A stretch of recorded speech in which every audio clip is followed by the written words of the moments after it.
Selamat pagi anak-anak yang dikasih Tuhan. Kembali pagi hari ini, sebelum kita memulai kegiatan pembelajaran, kita akan mengikuti renungan terlebih dahulu. Sebelum kita masuk dalam renungan firman Tuhan, mari sama-sama kita berdoa. Terima kasih Tuhan Yesus buat kebaikan-Mu yang luar biasa.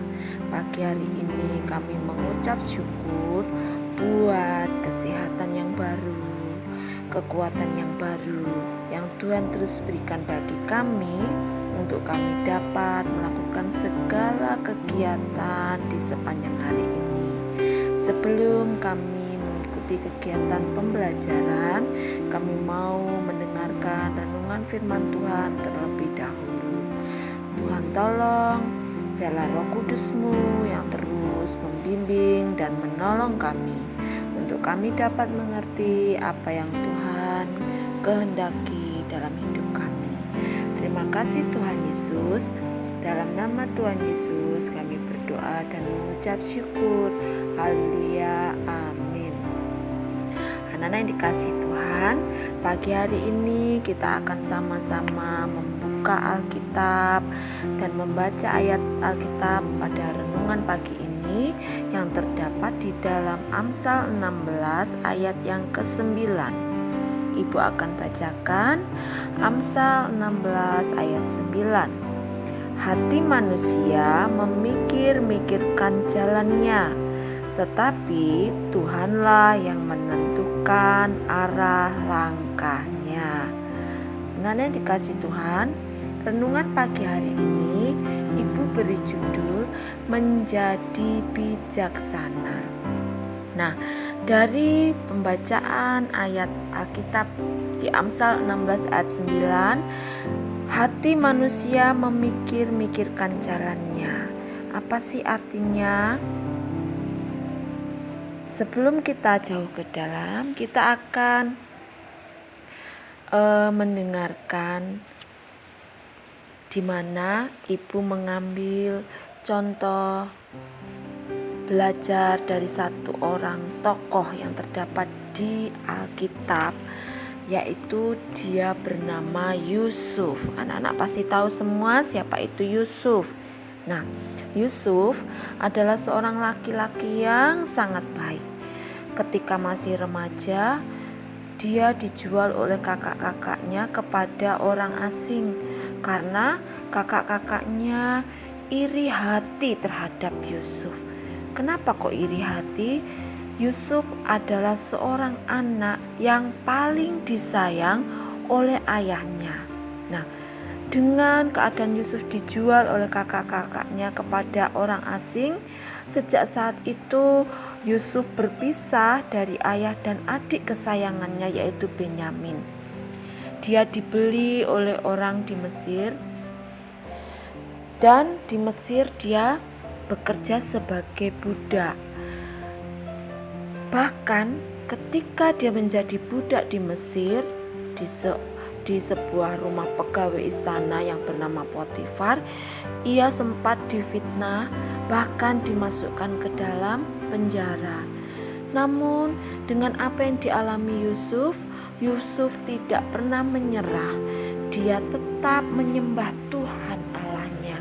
Dia tetap hidup taat kepada Tuhan Allah, bahkan hidup setia. Tuhan melihat hati Yusuf sehingga ia membuat Yusuf menjadi berhasil.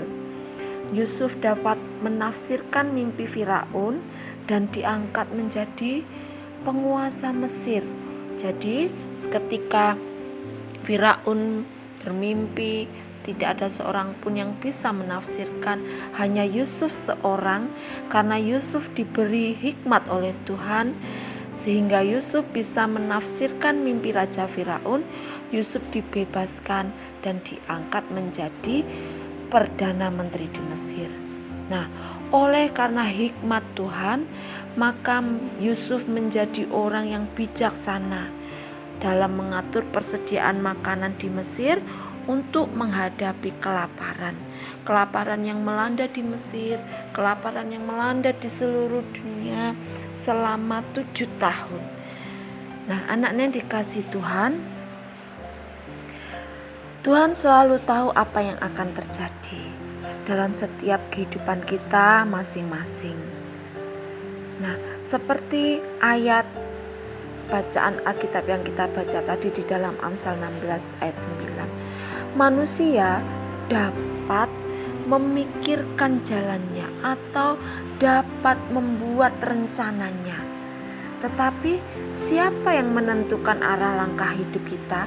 Siapa yang menentukan jalan hidup kita? Hanya Tuhan saja. Kita boleh memiliki rencana apapun untuk masa depan kita, tetapi yang berkehendak atas hidup kita, yang berdaulat atas hidup kita, dan yang menentukan langkah tujuan hidup kita, langkah hidup kita hanyalah Tuhan Allah kita. Jadi segala sesuatu dalam setiap hidup kita, apa yang akan terjadi nantinya, Tuhan tahu. Oleh sebab itu, kita perlu pimpinan Tuhan untuk menghadapi semuanya. Seorang Yusuf, dia tidak akan mampu tanpa pimpinan dan penyertaan Tuhan. Dia tidak akan mungkin menjadi seorang yang dipercaya oleh Firaun tanpa penyertaan dan pimpinan Tuhan. Oleh sebab itu kita mau belajar bersama-sama. Belajar seperti Yusuf yang selalu meminta pertolongan Tuhan. Dengan begitu kita akan menjadi lebih bijaksana di dalam menghadapi segala sesuatu yang ada di hadapan kita. Puji nama Tuhan, anak-anak yang dikasihi Tuhan. Renungan pagi hari ini tidak Ibu perpanjang. Mari sama-sama kita merenungkan ayat emas dalam renungan pagi hari ini. Kita minta pimpinan Tuhan untuk menolong hidup kita. Mari sama-sama kita berdoa. Terima kasih Tuhan Yesus, Engkau sungguh baik buat kehidupan kami semua. Terima kasih buat renungan pagi hari ini yang mengajarkan kami menjadi anak-anak yang bijaksana di dalam kami menghadapi segala sesuatu. Karena kami tahu Tuhan, saat kami hidup dekat dengan Tuhan, kami terus memohon pertolongan dari Tuhan. Tuhan selalu menyertai dan menolong kehidupan kami. Terima kasih Bapa yang baik, terima kasih Tuhan Yesus, terpujilah nama-Mu.